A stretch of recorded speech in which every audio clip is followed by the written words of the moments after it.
우리가 지난주에 에스겔 말씀을 살펴봤습니다. 그 중에서도 하나님께서 내가 어찌 악인이 죽는 것을 조금인들 기뻐하겠는가? 그가 돌이켜 그 길에 떠나 사는 것을 어찌 기뻐하지 아니하겠는가라고 하는 말씀을 좀 더 살펴봤죠. 그래서 죄인을 향한 하나님의 마음이 어떤 것인가? 악인이 죽는 것을 하나님이 기뻐하지 않을 뿐 아니라 하나님이 기뻐하는 것은 사실은 그가 돌이켜서 악한 길에서 벗어나는 것을 하나님은 기뻐하시는 분이다라고 하는 것을 살펴봤습니다. 회개라고 할 때 회개는 혹은 악에서 돌이키는 것은 우리들 자신의 어떤 수준을 높이기 위한 혹은 우리들 자신의 어떤 성향이나 인간됨을 가지고 하는 것이 아니라고 할 수 있습니다.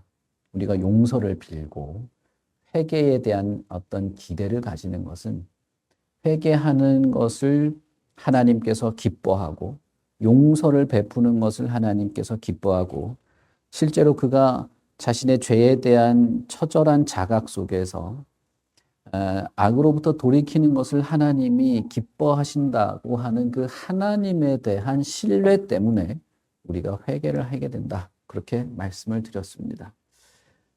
우리가 살아가는 이 세계에서도 우리는 이런 경험을 할 수가 있습니다. 약속 때문에 그 약속에 충실하려고 하는 것이죠. 예를 들어서 우리가 자녀들에게 너가 만약에 이렇게 아버지의 말을 잘 지켜서 이렇게 하면 내가 너한테 상을 주겠다. 네가 원하는 거 내가 한 가지 해주겠다. 만약에 부모가 자녀에게 그렇게 약속을 했다 칩시다. 그러면 자녀가 그 아버지의 약속을 듣고 그 부모의 약속을 듣고 최선을 다하지 않겠습니까? 그럴 때와 비슷한 것입니다. 자녀가 최선을 다하는 것은 약속을 신뢰하고 약속에 의지하기 때문에 나름대로 그 약속에 자신도 충실하려고 하는 것이죠. 만약에 그 자녀가 아버지가 약속한 것을 잘 지켰다고 합시다. 그러면 아버지로서는 그 자녀에게 어떻게 해야 될까요? 자신이 한 약속에 따라서 자녀가 원하는 것을 해주어야만 하겠죠. 그것은 아버지도 그 약속에 충실해야만 하는 것을 말하는 것입니다. 회개도 마찬가지죠. 회개도 하나님께서 우리가 에스겔 지난주에 읽은 그 전체 본문 속에서 보시면 바벨론의 포로로 잡혀간 이스라엘 백성들이 자신들이 왜 이렇게 벌을 받아야 되냐. 우리가 별로 나쁜 짓을 한 것도 아닌데 우상 숭배는 우리 부모 세대가 한 건데 왜 우리가 여기 바벨론에서 이렇게 잡혀 있어야 되느냐라고 할 때 자신들은 잘못이 없다. 나는 회개할 것이 없고 나는 문제가 없다라고 하는 자들의 본질, 그들의 내면 속에 있는 악한 본성에 대한 지적과 함께 그러나 하나님은 공의로운 분으로서 회개하는 자의 회개, 용서를 비는 자에게 용서를 베푸시고 그가 악에서 떠난다면 그는 그 선으로 말미암아서 살게 될 것이라고 하는 그 약속을 제시하고 그래서 그 구약의 시대나 지금이나 현재 우리 교회 여러분들 우리와 우리도 이 하나님의 약속을 의지해서 혹은 이 하나님의 약속 덕분에 우리는 회개할 수 있고 회개하는 자에게 있는 각별한 하나님의 은혜를 기대해 볼 수 있다. 그렇게 말씀을 드렸습니다. 그러므로 우리는 회개라고 할 때 먼저 떠올리는 것은 뭐라고 하면 좋을까요? 내 자신의 어떤 비통함 혹은 내 자신의 어떤 죄에 대한 슬픔에 앞서서 하나님의 약속에 대한 신뢰 그리고 실제로 자신의 약속을 지키시는 하나님의 의로우심, 하나님의 그런 성품, 그런 하나님의 성품에 대한 신뢰가 있다는 것을 생각해 볼 필요가 있습니다. 만약에 우리가 회개할 때 용서하시는 하나님이 아니라면 우리가 회개에 대한 마음이 일어날까요? 용서를 베풀되 그 이전의 모든 것은 아예 기억조차 하지 않겠다고 하는 이 하나님의 약속과 그 성품에 대한 신뢰가 아니면 용서를 빌고 싶은 마음조차 일어나지 않을 겁니다. 그렇겠죠. 그렇기 때문에 우리 안에 회개에 대한 마음, 용서를 구하고 싶은 마음, 죄에 대한 어떤 그 아픔과 죄에 대한 비참한 그 태도조차도 결국은 하나님의 약속, 하나님의 선하심에 근거하고 있다는 것입니다. 그런 면에서 우리는 회개하는 것도 하나님의 은혜고, 우리가 회개할 마음이 생기는 것도 하나님의 은혜고, 회개를 통해서 우리의 영혼이 새롭게 되고 죄로부터 용서를 받고 새로운 어떤 삶에 대한 방향을 가지게 되는 것도 하나님의 은혜라고 말할 수 있는 것입니다. 그러나 반면에 또 한편으로는 회개를 하는 그 사람, 하나님의 약속을 신뢰하는 그 사람의 마음도 동시에 필요한 것입니다. 우리가 하나님의 약속을 신뢰한다고 할 때 그것이 결국 하나님의 약속의 큰 전제죠. 약속이 없으면 신뢰도 없기 때문에. 하나님의 약속이 가장 큰 근거이긴 하지만 그 하나님의 약속을 신뢰하는 나 자신, 그리고 기꺼이 용서를 구하고자 하는 나의 마음도 반드시 필요한 것입니다. 그래서 하나님이 살아있고 하나님이 약속을 하셨기에 회개가 가능하게 된 것이기 때문에 이 회개의 근거 자체는 하나님에게 있지만 그 하나님의 약속을 의심 없이 받아들이는 이 마음, 그래서 내가 슬프고 아프고 부끄러움을 가지게 될지언정 회개로 나아가는 이 정직한 발걸음은 우리에게 꼭 필요한 것이기도 한 것입니다. 그래서 이 두 가지가 동시에 있는 것이다. 그렇게 말씀을 드렸습니다. 그렇게 할 때 우리는 한 가지 더 생각해 볼 필요가 있습니다. 그것은 뭐냐면, 그렇다면 하나님은 우리를 무엇을 가지고 우리의 죄를 용서하신다 말인가라는 것입니다. 우리가 이것을 잘 생각해 볼 필요가 있습니다. 하나님이 그냥 우리가 죄를 고백하고 우리의 죄를 참회하면 그냥 알았어, 없던 걸로 해줄게, 이렇게 생각하는 경향이 있습니다. 여러분, 그렇다면 하나님의 이 용서가 공의로운 것이 될 수 있을까요? 기독교 안에서 우리가 하나님에 대한, 그리고 죄, 용서, 회개에 대한 생각을 할 때 우리가 흔히 이런 실수를 범한다는 겁니다. 하나님이 우리를 너무 사랑하잖아. 하나님은 사랑이 넘치고 너무 자비롭고 수염 이렇게 기르는 할아버지 같은 분 아니야? 그래서 우리가 죄를 고백하면 잘못했습니다 하면 다 용서해 주셔야 되는 거 아닌가? 그냥 용서해 주는 걸 좋아하는 분 아니야? 그렇게 해서 용서해 주는 거 아니야?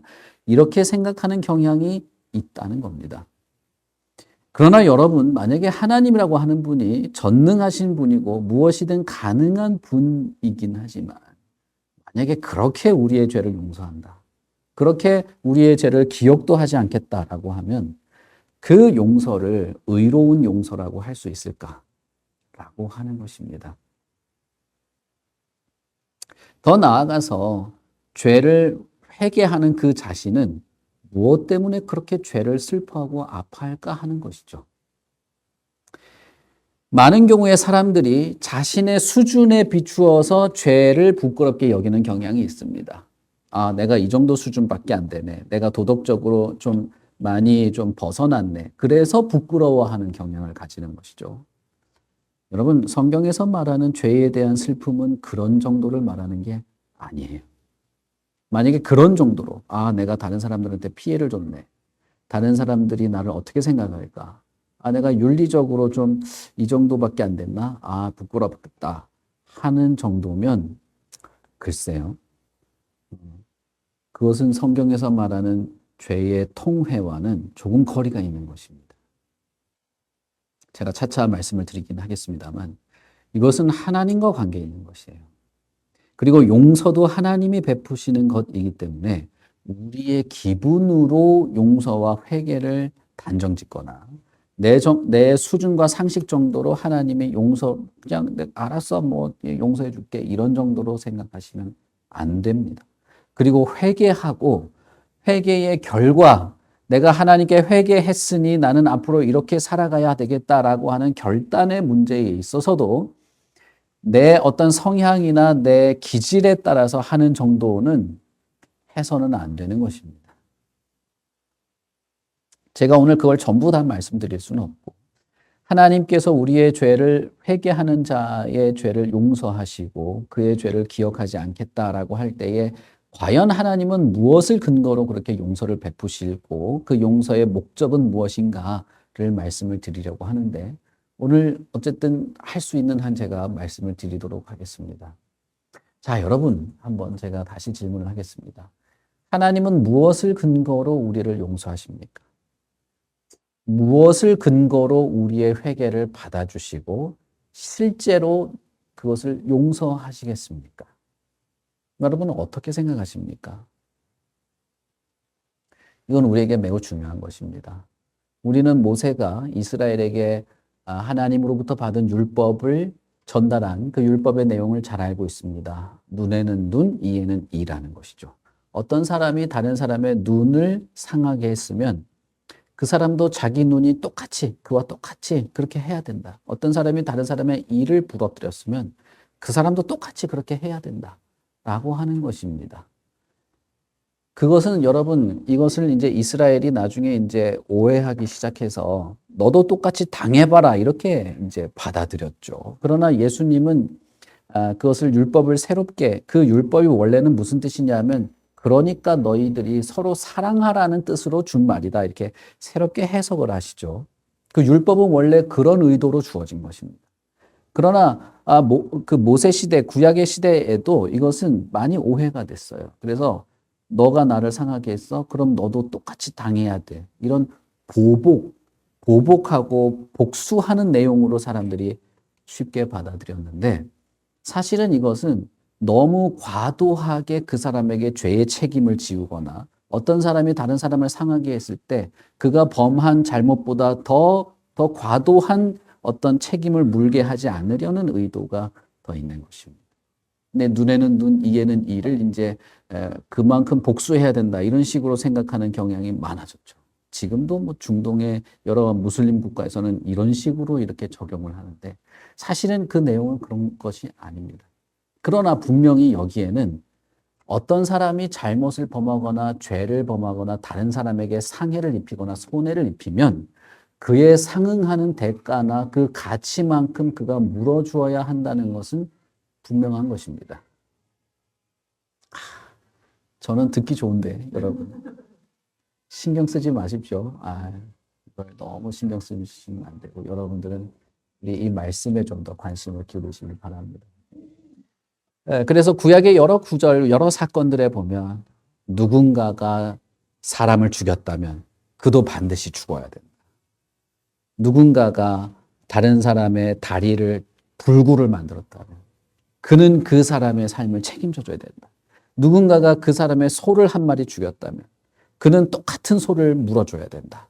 라고 하는 것이 있는 것이죠.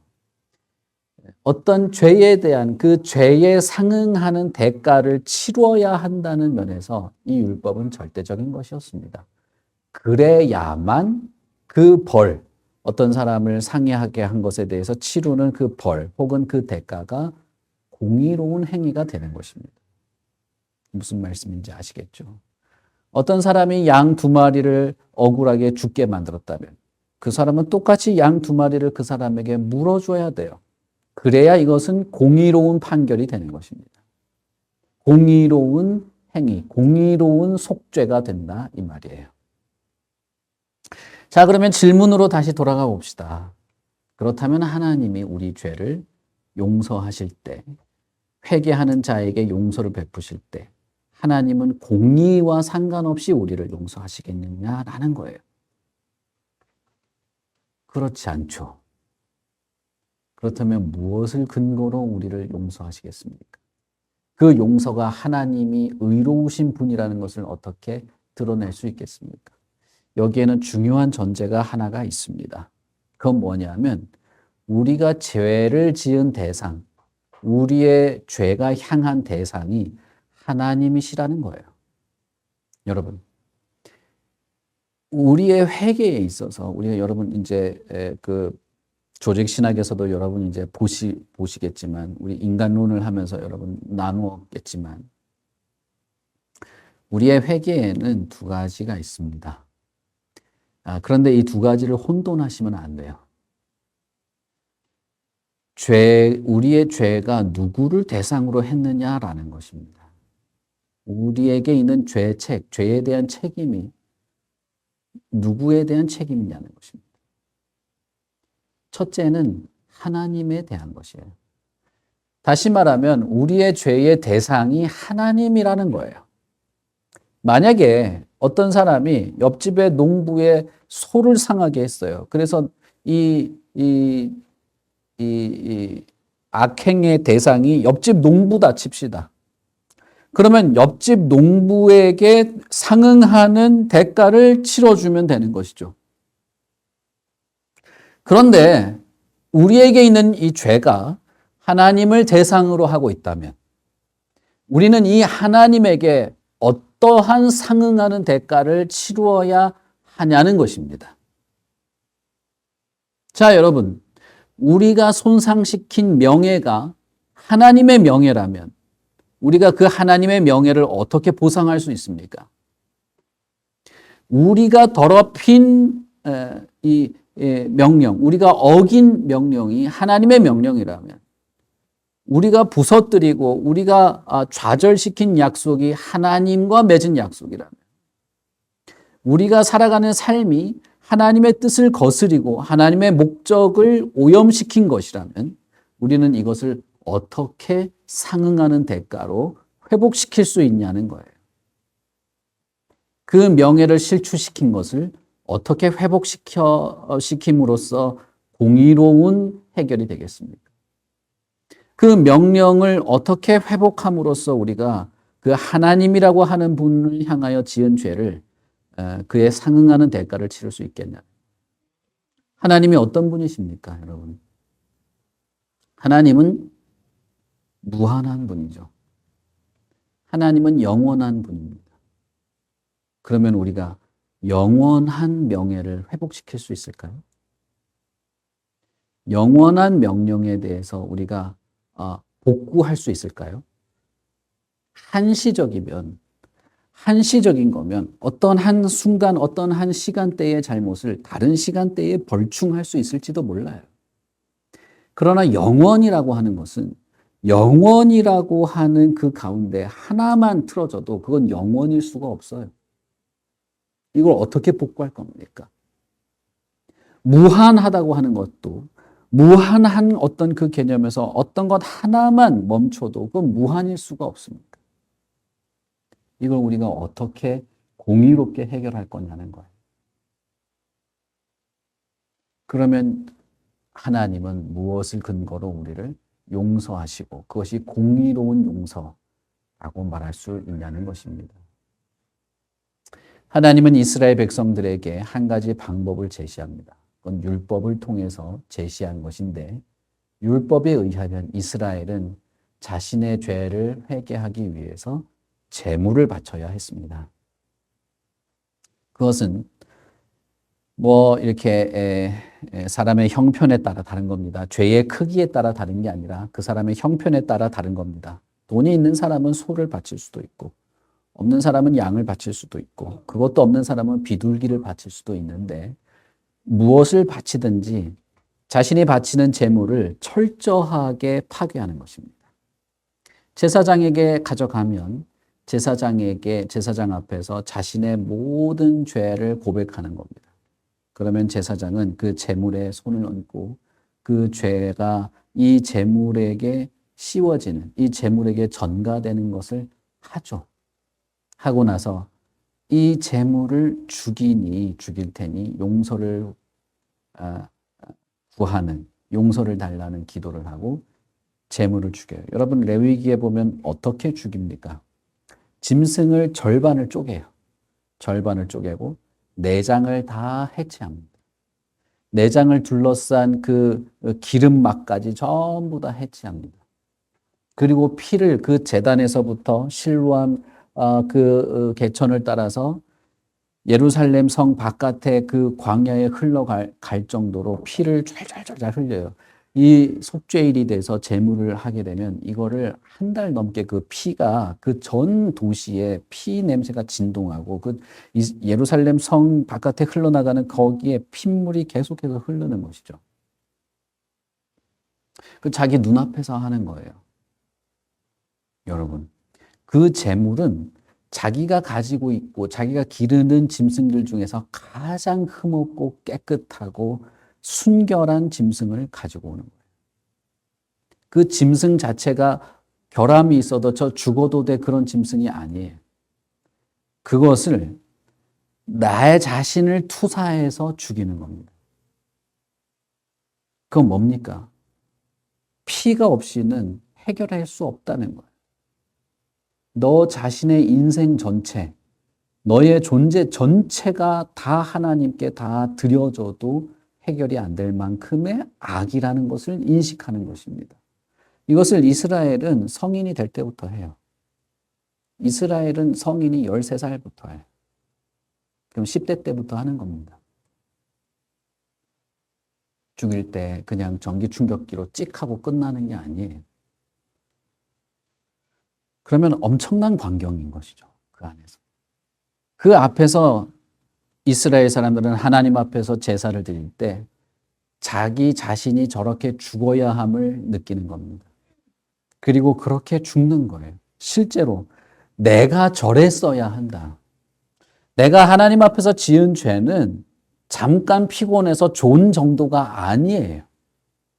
잠깐 피곤해서 오늘 하루 그냥 말씀을 안 읽고 그냥 내일부터 하자 그런 정도로 끝나는 게 아니에요. 여러분들 우리가 얼마나 죄에 대한 둔감하냐면 그런 식이거든요. 우리의 삶이라는 것이. 그러면서 자기 자존심은 그토록 집요하게 강해서 누가 자기한테 한마디만 하면 툴툴거리는 게 우리란 말이에요. 근데 여러분 하나님 앞에서 제물을 바칠 때는 그런 게 아닙니다.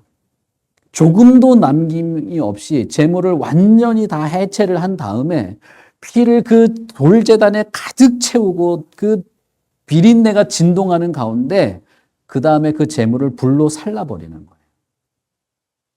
죽인 것도 끔찍하지만 그렇게 해가지고 불까지 살라서 완전히 태워버리는 것이죠. 여러분 그 생고기 불에 태우는 냄새 맡아본 적 있습니까? 우리는 뭐 정육점에서 소고기 등심 사서 구우면 맛있는 냄새가 나잖아요. 그러나 실제로 태우면 그런 냄새가 아닙니다. 저는 옛날에 대학병원에서 수술실에서 거의 1년 동안 있었던 적이 있어요. 그 수술을 하게 되면 사람을 이렇게 찢잖아요. 찢으면 피가 나와요. 피가 계속 나오는 때 이게 수술을 할 수 없기 때문에 식염수를 대량으로 뿌립니다. 식염수를 대량으로 뿌리고 그 살과 거기 사이에 거즈를 잔뜩 채워요. 그리고 나서 전기 인두가 있거든요. 우리가 흔히 납땜할 때 쓰는 그 전기 인두입니다. 생긴 건 좀 더 길쭉하게 생겼지만 그 전기 인두로 피가 나오는 부분을 다 지집니다. 새까맣게 이렇게 점처럼 뿡뿡뿡뿡뿡뿡뿡 생겨요. 그러면 그 냄새가 나거든요. 살이 타는 냄새가 나거든요. 그 냄새가 진짜 처음에 들어가면 진짜 그 냄새가 불쾌합니다. 그게 몇 날 며칠 가요. 그 냄새가. 수술실에 딱 들어가면 그 냄새가 이미 수술실에 이렇게 기본으로 배어 있어요. 피가 계속 출혈이 나니까. 짐승을 죽여서 그 피가 물과 기름이 범벅이 된 그 상태에서 마침내 그 재물을 불로 태울 때 그 냄새는 자신의 죄악의 비참함을 떠올리게 되는 것입니다. 근데 성경에는 뭐라 돼 있어요? 그 냄새는 여호와께 무슨 냄새라고요? 여호와께 향기로운 냄새다. 그랬죠. 절대 그 냄새가 라벤더 향이 나는 게 아니에요. 그 냄새는 진짜 불쾌합니다. 그러나 왜 향기로운 냄새일까요? 그가 자신의 죄를 전폭적으로 고백하고 자신의 죽음임을 인정하고 스스로가 하나님 앞에서 그렇게 비참한 죽음에 떨어져야 될 죄인임을 알고 그것을 하나님 앞에 철저하게 고백할 때 그것은 하나님 앞에서 향기로운 냄새처럼 느껴지게 될 수도 있다는 것입니다. 그것을 모세를 통해서 하나님께서 율법으로 이스라엘에게 제시한 것입니다. 너희들이 만약에 이렇게 한다면 내가 너희들에게 용서를 베풀겠다. 이 짐승의 죽음을 근거로 사실 그 근거는 사실 좀 더 뒤에 의미상의 것이고 이것은 표면적으로 드러난 것이긴 하지만 1차적으로 하여튼 그렇다는 것입니다. 그러나 여러분 오늘 히브리서 본문에 보면 하나님은 사실상 그걸 기뻐한 건 아니라는 것입니다. 번제물, 소제물 그걸 기뻐한 건 아니라는 거예요. 이것은 그냥 율법으로 제시한 것일 뿐 그것은 하나님이 그렇게 즐거워한 것이 아니다라고 하죠. 이 제사는, 이 짐승을 죽임으로써 용서를 구하는 제사는 그 당시에 매일 계속되는 것이었습니다. 제사장은 매일 했었다. 우리 히브리서 본문에 보면 그렇게 돼 있죠. 왜냐하면 그렇게 한다고 해서 그 사람의 죄악된 마음, 그 죄의 삶을 바꾸지 못했다는 것입니다. 첫 번째 제시된, 율법으로 첫 번째 제시된 이 방식은 사실상 그렇기 때문에 한계가 있었습니다. 오늘 우리 히브리서 보면 뭐라고 말합니까? 예수께서 이렇게 말씀하시죠. 보옵소서, 내가 하나님의 뜻을 행하러 왔습니다. 라고 했는데 그것은 첫 번째 것을 패하기 위해서 한 것이다. 왜냐하면 두 번째 방법을 세워야 하기 때문이다. 이 뜻을 따라, 하나님의 뜻을 따라 예수 그리스도께서 자신의 몸을 들이심으로 말미암아 우리가 거룩함을 얻었는데, 제사장이 매일 서서 그렇게 자주 제사를 드렸지만 이 제사는 언제나 죄를 없게 하지 못했다라고 말하는 것이죠. 이스라엘이 그토록 비참한 제사, 그토록 그 짐승의 비참한 죽음을 자신의 눈앞에서 목격하게 하면서 사실 네가 이것보다 못한 존재라는 것을 처절하게 느끼게 하는 그런 제사조차도 죄를 해결할 수 없었다는 거예요. 그가 여전히 하나님 앞에서 여전히 하나님을 향한 죄악을 반복하고 있었다는 거예요. 그래서 그 제사가 오늘도 내일도 계속되어야 했고 그랬다는 것이죠. 그렇기 때문에 사실상 이 첫 번째 방법, 율법을 통해서 제시된 이 첫 번째 방법은 멈출 필요가 있었습니다. 폐기될 필요가 있었습니다. 그리고 히브리서에서는 예수께서 직접 하신 말씀인데 두 번째 방법이 필요했다라는 것이죠. 그것은 하나님의 뜻을 완벽하게 행하시는 예수 그리스도를 통해서 세우시는 두 번째 방법입니다. 이 두 번째 방법에 근거해서 하나님은 우리를 용서하십니다. 자, 여러분은 아마 다 잘 아실 겁니다. 예수님께서 이 땅에 오셔서 십자가에 달려 죽었다. 그것만 있는 게 아니죠. 예수님께서는 이 땅에 오셔서 인간으로서 하나님의 말씀을 하나도 빠짐없이, 하나도 부족함 없이 완벽하게 순종하셨습니다. 그리고 그 스스로가 타인의 죄를 대속하기 위하여 죽으셨습니다. 죽을 때에도 유월절이었고, 유월절 날 이스라엘은, 전 세계에 흩어진 이스라엘이 다 그 유월절에 모여요. 그래서 한 달이 뭡니까? 한 달이 넘게 자기가 가지고 온 짐승을 매일같이 죽이는 그 절기가 시작돼요. 그 절기 때 예수 그리스도는 자신을 제물로 바치게 됩니다. 이것이 두 번째 방법이에요. 사실상 하나님께서 첫 번째 방법으로 준 율법을 통해서 짐승을 이렇게 죽여서 용서를 구하도록 하는 이 첫 번째 방법도 사실은 이 두 번째 방법을 의지하게 하도록 하기 위해서 제시하신 것입니다. 이건 제가 자세하게 설명하지는 않고 다음번에 말씀을 드릴 텐데, 어쨌든 율법으로 준 짐승을 죽여서 하나님의 용서를 구하는 이 방법도 사실은 예수 그리스도를 죽임으로써 용서를 구하게 하는 이 방식에 나아가도록 하기 위해서 주신 것이에요. 이스라엘은 철저하게 깨달을 필요가 있었습니다. 짐승을 죽이는 것이 결국 나의 죄를 완전히 해결하지 못한다. 그렇다면 다른 방법이 필요하다. 다른 제물이 필요하고, 다른 제사가 필요하고, 완전한 제물, 흠 없는 짐승을 가져왔지만 이것보다도 더 흠없고 완전한 제물. 내 죄를 이 짐승에게 이렇게 했지만 이것과는 차원이 다른 내 죄를 대신할 어떤 제물. 그리고 무엇보다도 이것과는 차원을 달리할 완전 무결한 하나님의 용서를 베풀 만한 하나님의 용서가 필요하다는 사실을 깨닫게 되는 것이죠. 이스라엘은 그것을 수천 년에 걸친 제사를 통해서 점점 절실하게 알아가게 되는 것입니다. 이것은 사실상 구약의 성도들에게는 감추어진 것이었습니다. 그러나 이제 신약의 성도인 우리들에게는 밝히 드러난 것이기도 하죠. 두 번째 방법, 첫 번째 방법을 폐하고 세운 이 두 번째 방법, 이것은 그리스도께서 자신을 속죄 제물로 드리는 것입니다. 따라서 여러분, 예수 그리스도께서 저와 여러분을 위하여 자신을 제물로 드렸다는 것, 이것을 믿는 자에게, 그리고 그것을 믿고 용서를 구하는 자에게 하나님은 용서를 베풀겠다고 약속하신 것입니다. 그래서 이 용서가 공의롭고 근거가 있는 것입니다.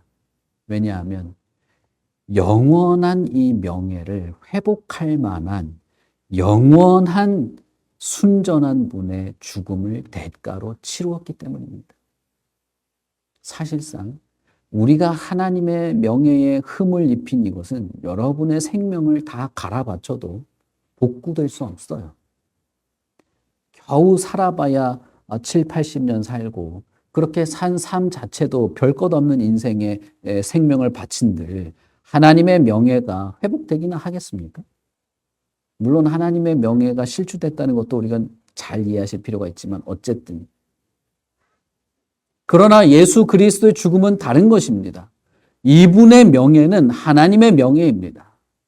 이분의 순전함은 하나님의 순전함이고 이분의 영광은 하나님의 영광이에요. 그러니 이 예수 그리스도가 자신을 제물로 드릴 때는 이것은 보상이 되는 것입니다.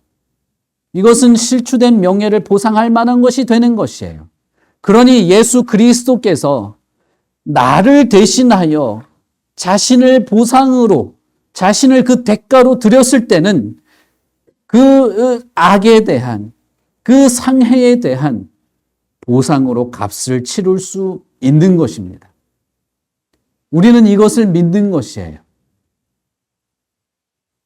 무슨 말씀인지 아시겠어요? 하나님이 너무 사랑이 많아. 하나님은 어쩔 줄 몰라 하고 있어. 우리가 잘못했다고 말만 하면 알았어, 그래 용서해 줄게 라고 생각하시면 안 돼요. 우리가 알지도 못하는 세계에서 어마어마한 값이 치루어졌다는 것입니다. 엄청난 고통, 무슨 짐승을 둘러 쪼개고 모든 내장을 해체하고 기름 은막을 벗기고 그 껍질을 다 벗기고 마지막에는 불로 살라버리는 그 정도의 고통하고는 비교도 안 돼요. 그런 냄새와는 비교도 안 되는 처절함과 고통과 무자비함과 냉랭함이 모든 것에 대한 하나님의 진노가 이 한 인격에게 무한정으로 쏟아져서 당한 고통이에요. 그것을 치루었기 때문에 값이 치루어져서 그래서 용서를 베풀기에 이것은 공의로운 것입니다. 앞뒤 안 가리는 용서가 아니에요. 그런데 왜 그랬는가? 그것은 우리의 죄가 하나님을 대상으로 하고 있기 때문이고 우리의 죄가 아무리 사소한 것이라도 그만큼 악랄한 것이라는 겁니다. 여러분, 죄라고 하는 것은 죄의 크기에 달려있지 않습니다. 사실은 그 죄가 누구를 대상으로 하고 있느냐에 달린 거예요. 아무리 사소한 거라도 그 사소한 것이 누구의 마음을 상하게 했느냐에 따라 다르다 이 말입니다. 이해가 되시죠? 여러분, 우리가 살 만큼 살았으니까 이해가 될 겁니다. 내가 별 생각 없이 툭 한번 내뱉은 말이 어떤 사람을 자살로 몰고 가기도 해요. 그 사람은 사실상 살인자가 된 것입니다. 칼을 들고 찾아가서 20몇 차례 찔러서 죽이지 않아도 툭 한마디 던진 거 별것 아닌 것 같아 보이죠? 그러나 살인범이랑 다를 바가 없는 거예요. 여러분, 우리가 사는 이 세계에도 그런 일이 비일비재하게 벌어지지 않습니까? 어떤 사람에게는 평생에 그 자신의 상처를 치우지 못할 만큼 상처를 남기기도 하는 그런 것이 되기도 합니다. 그러므로 이 죄는 그 대상을 누구로 삼았느냐가 중요한 문제가 돼요.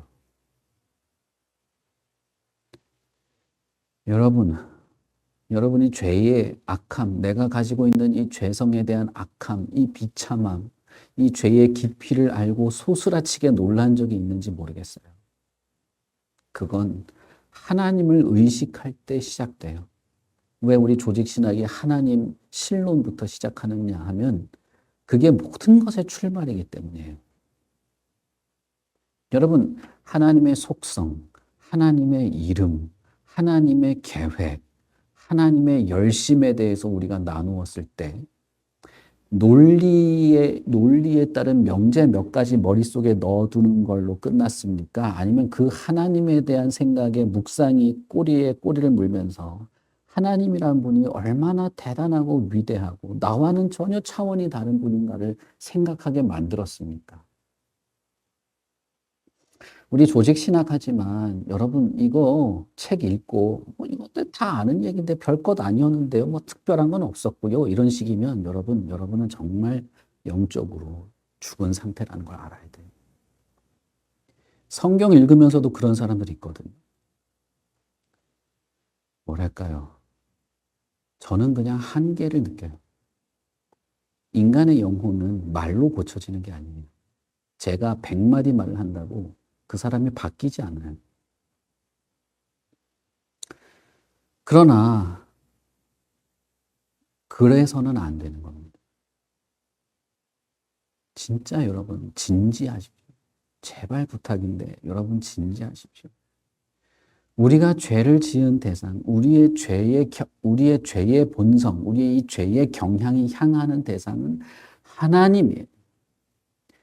영원하고 무한하고 그 영광스러운 이름을 가지고 온 세계를 창조하며 자신의 뜻을 이루는 하나님을 향하고 있다는 사실이에요. 그래서 그 하나님께서 우리를 용서하시고자 하셔서 내세운 근거, 두 번째 방법은 자기 스스로를 대가로 치르는 것이었습니다. 여러분이 뭔데요? 저와 여러분이 뭔데요? 그렇게 뭐 별것 아닌 자존심 가지고 생각나는 대로 툭툭 내뱉는 그게 뭔데요? 그래서 하나님이 자신을 희생할 만큼 대단합니까?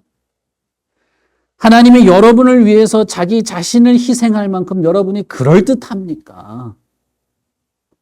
아니거든요. 그렇지가 않습니다.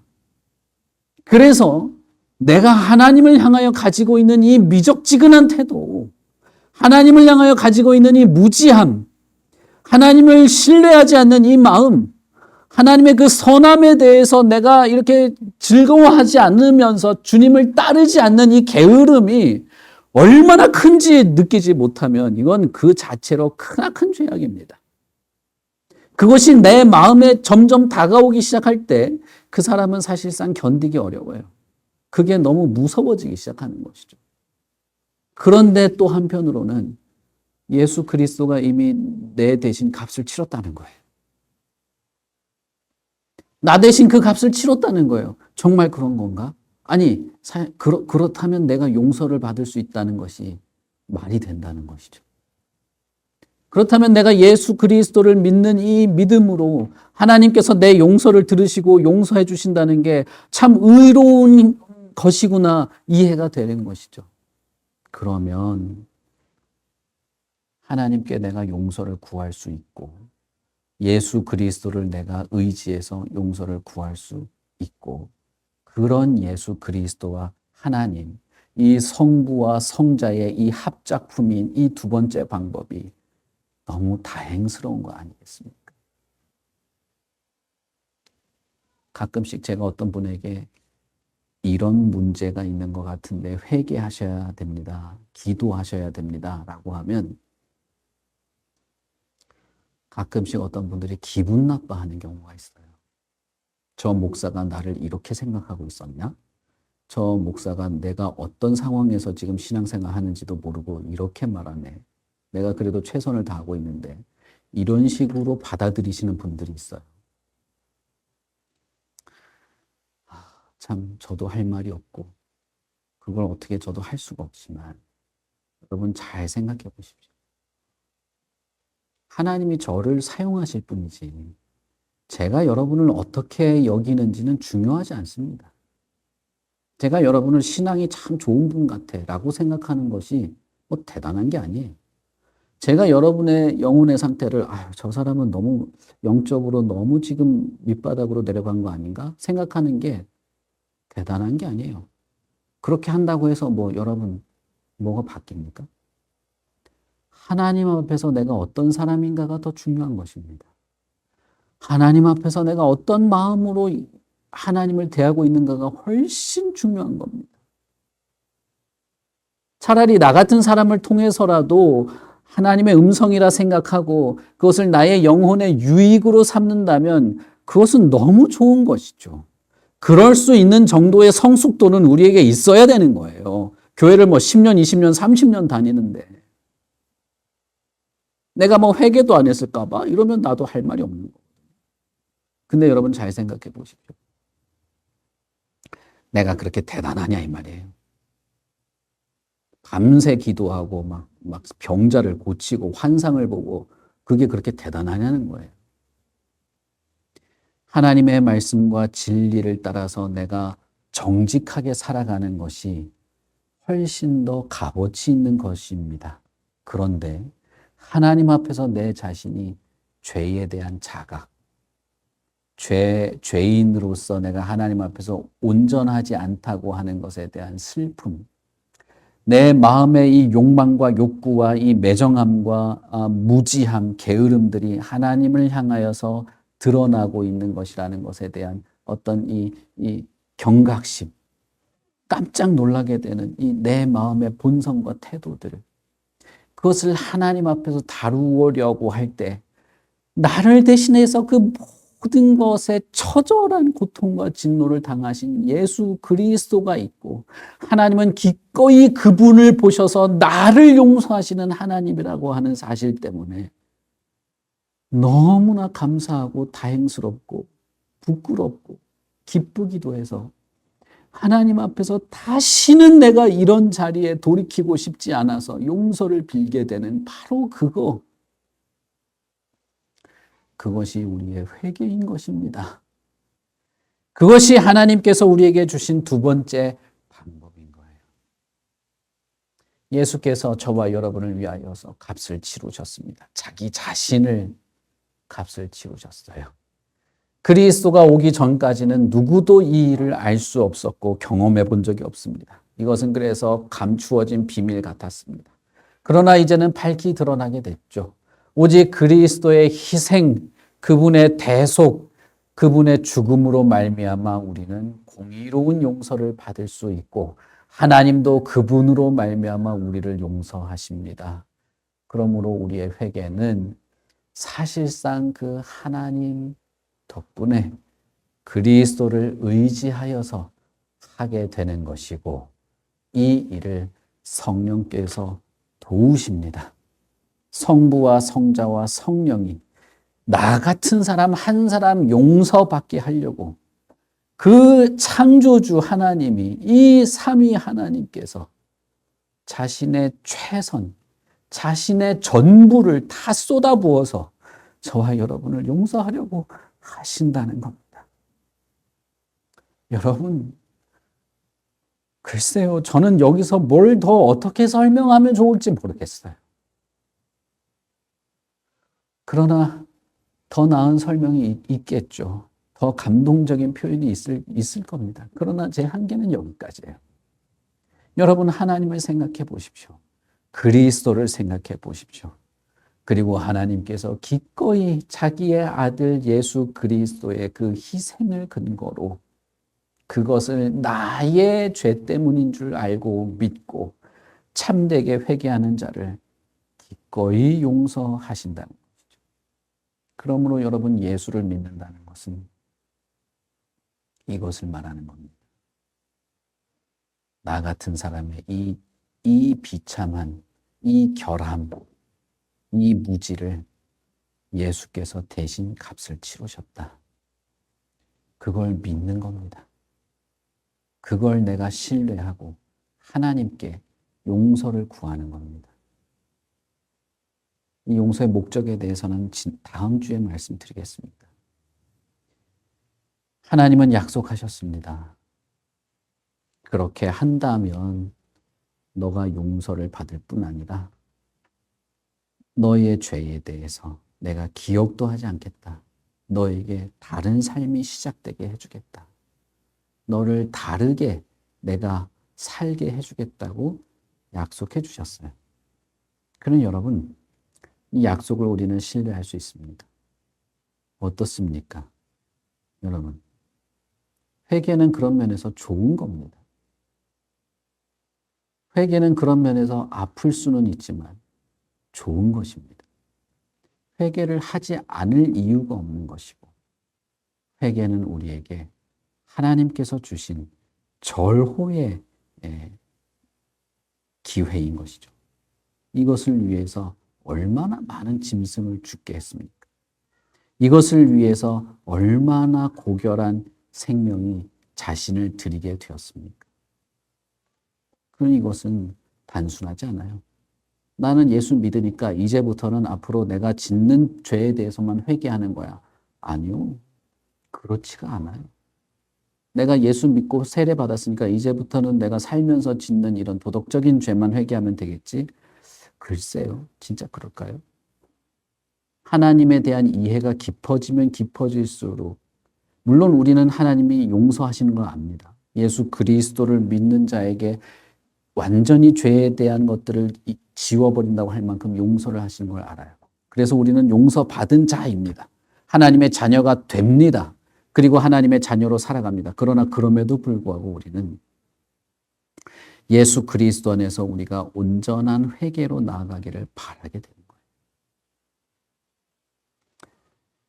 그러니 여러분, 이 근거를 깊이 묵상하십시오. 앞으로 제가 하반기 동안 회개에 대해서 계속적으로 말씀드릴 텐데, 여러분 절대 제가 여러분 한 명 한 명의 어떤 것을 염두에 두거나 자존심 자체를 긁으려고 하는 게 아니에요.